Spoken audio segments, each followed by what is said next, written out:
Hey guys, today I'll be doing a review of my new keyboard, which is the Ducky Shine 3. As you can see, it has blue LED lights, and I chose cherry brown switches because I really like the way that they sound and the way that they feel. Just by looking at it, you can see the space bar is changing color. That's because I've got it in a mode that cycles through all the different colors. I think it's called the demo mode. Yep. And so what it does is it cycles through all the colors. You can customize the space bar and make it your own colors, but I just, for the purpose of the video, I'm having it cycle through the colors.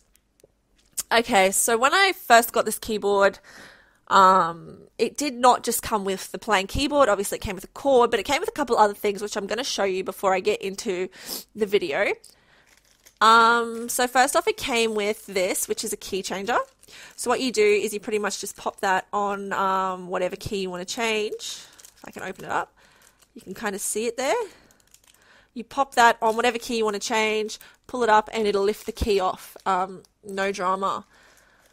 What they've also given me, and anyone who will purchase the keyboard, is an extra spacebar. As you can see, there's a little duck symbol on there. That's just in case you don't actually want the Year of the Snake spacebar and you just want a plain spacebar. The third thing that they've given me in the box was some WASD keys. As you can see, they're bright red. Some people like to have their WASD keys a different color, I guess. Personally, I don't really care. I think it doesn't look as nice. So I won't be using those, but if you're a fan of those, they come with it as well. So this keyboard has a lot of different lighting effects. Some of them are pretty cool, pretty unnecessary, but I'm going to show you them anyway because I think it's a nice touch and definitely gives me something to play around with. As you can see, the first mode is just on.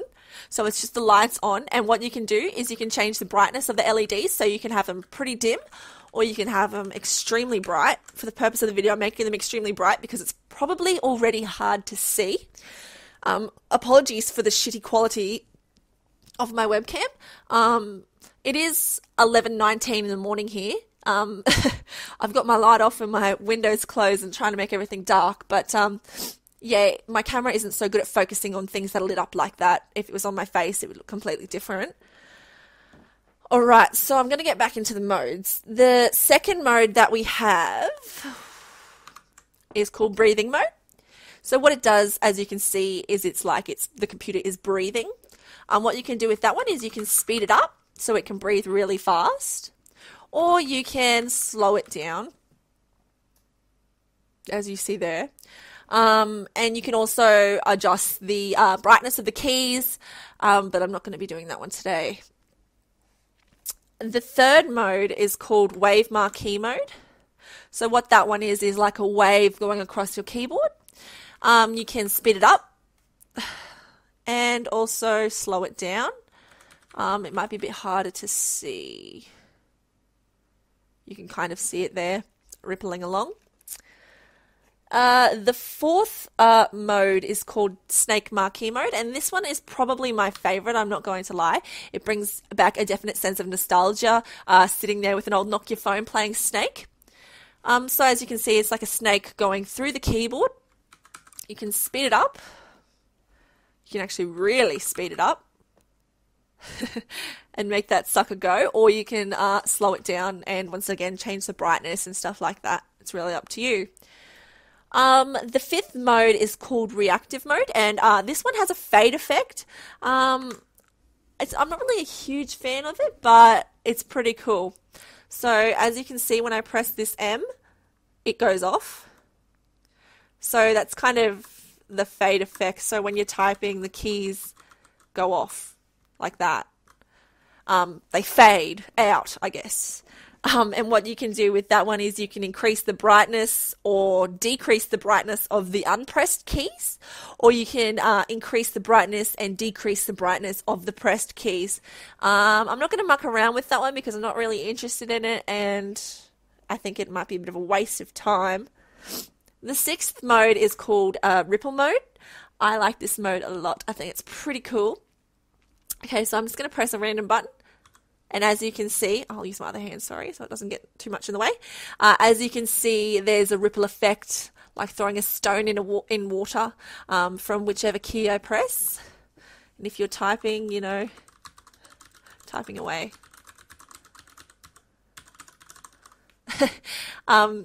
Once again, you can slow it down so the ripple goes very, very slowly. I'll press a key now. Or you can speed it up and press a key, and that's how fast the ripple goes there. Okay, the seventh mode is called Aurora mode.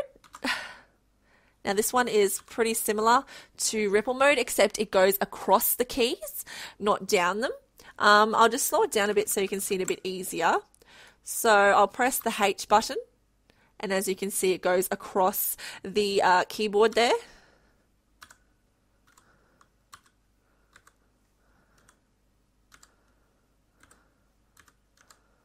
Like that. Once again, you can speed it up, change the brightness, you know, all that kind of stuff, all that customizational stuff there.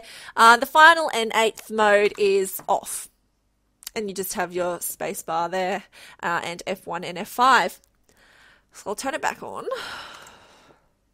Okay, so the final thing that I want to talk about is the space bar, which, as you would have been noticed the whole video, is definitely changing color. You can set it to just one individual color. Mine was actually purple before, but for the purpose of the video, like I said, I put it on demo mode so it will cycle through all the colors to give you an idea of some of those customizational options that you can choose. I think it's a really good idea.